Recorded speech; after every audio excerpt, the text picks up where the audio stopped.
میں علامہ اقبال کہتے ہیں کمریاں شاخ صنوبر سے گریزاں بھی ہوئیں، پتیاں پھول کی جھڑ جھڑ کے پریشاں بھی ہوئیں، وہ پرانی روشیں باغ کی ویراں بھی ہوئیں، ڈالیاں پیراہن برگ سے اریاں بھی ہوئیں، قید موسم سے طبیعت رہی آزاد اس کی، کاش گلستاں میں سمجھتا کوئی فریاد اس کی۔ اچھا، اس شعر یہ دراصل تسلسل ہے پچھلے بند کا، اور پچھلے بند میں ایک بلبل کا تعارف دیا گیا تھا کہ جو ابھی تک محو ترنم تھی، جس کے سینے میں نغموں کا تلاطم اب بھی تھا، تو وہ یہ کہتے ہیں کہ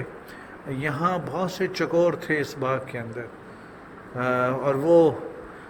چکور ایسے تھے کہ وہ بعض اوقات صنوبر کی شاخوں سے، جو بڑی نرمیلی شاخیں ہوتی ہیں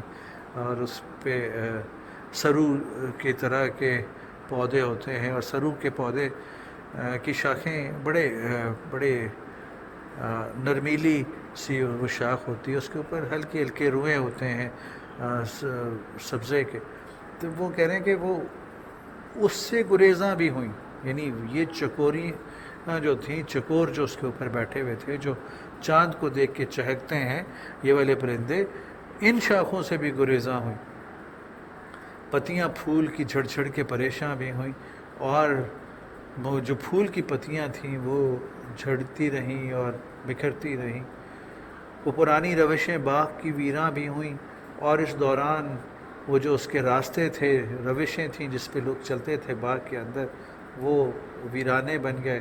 کیونکہ پھول جھڑ گئے تھے، کمریاں اڑ گئی تھیں، شاخ صنوبر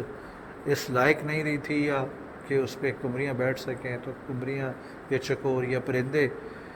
فیزنٹس وہ وہاں سے اڑ گئے، اور پھول بکھر گئے اور ان کی پتیاں بکھر گئیں، اور چونکہ باغ خراب ہو گیا تو وہاں روشیں بھی برباد ہو گئیں کہ ویراں ہو گئیں، ڈالیاں پیراہن برگ سے اریاں بھی ہوئیں، اور پھر شاخیں جو ہیں ان کے اوپر جو ایک لباس تھا پتوں کا، وہ اس لباس سے محروم بھی ہوئیں، یعنی وہ بے لباس بھی ہوئیں، خالی شاخیں رہ گئیں جن کے اوپر کوئی پتے موجود نہیں تھے، قید موسم سے طبیعت رہی آزاد اس کی۔ لیکن وہ جو بلبل تھی جو محو ترنم تھی، اس پہ اس موسم کا فرق نہیں پڑا، موسم چینج ہونے کے باوجود اس کی طبیعت اس سے آزاد رہی، اس کی طبیعت نے ان تبدیلیوں کو قبول نہیں کیا، کاش گلستاں میں سمجھتا کوئی فریاد اس کی۔ اب چونکہ گلستاں میں کوئی ہے ہی نہیں جو اس کی فریاد سمجھے، تو وہ پہلے گل ہوتے تھے، پھول ہوتے تھے، کمریاں ہوتی تھیں، روشوں پہ چلنے والے لوگ ہوتے تھے جو شاید اس کی بات کو سمجھ سکتے تھے، لیکن اب چونکہ